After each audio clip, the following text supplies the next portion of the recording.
got so much motherfucking design on right now.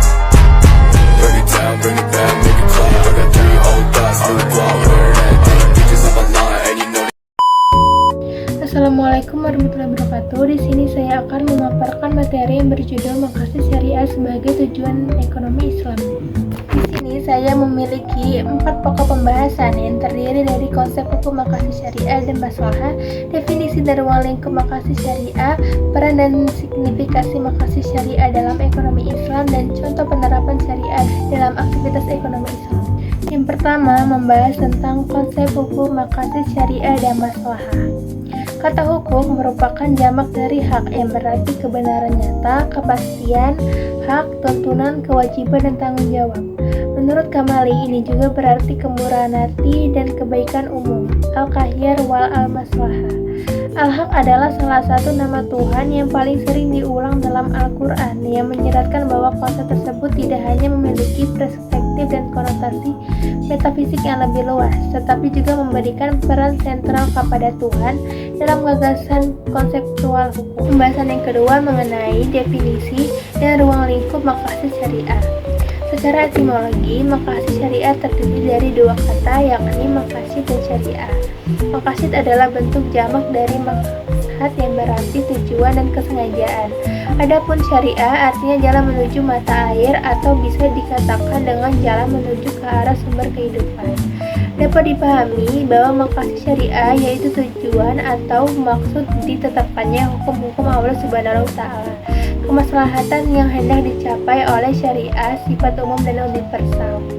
Bersifat umum artinya bahwa hal itu berlaku bukan hanya untuk individu secara pribadi, melainkan juga semua manusia secara kolektif.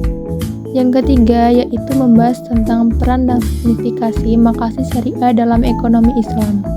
Metode istinbat seperti qiyas, istisna, dan masalah mursalah adalah metode-metode pengembangan hukum Islam yang didasarkan atas maqasid syariah. Qiyas misalnya baru bisa dilaksanakan bila mana dapat ditemukan maqasid syariahnya, yang merupakan alasan logis dari suatu hukum. Sebagai contoh tentang kasus diharamkannya khamar, Quran Surat Al-Ma'idah Surat kelima ayat ke-90.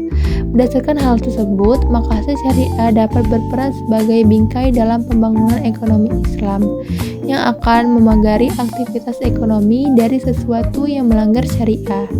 Selain itu, maqasid syariah juga dapat berperan sebagai sarana hubungan antara kandungan kehendak hukum Tuhan dengan aspirasi manusiawi. Oleh sebab itu, teori maqasid menempati posisi yang sangat sentral dan vital dalam merumuskan metodologi pengembangan ekonomi.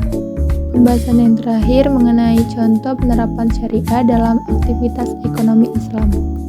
Penerapan maqasid syariah dalam kegiatan ekonomi dilakukan dalam berbagai subbidang, seperti penganggaran analisis upah minimum, indeks pembangunan manusia, pemasaran, perbankan dan lembaga keuangan, dan lain sebagainya.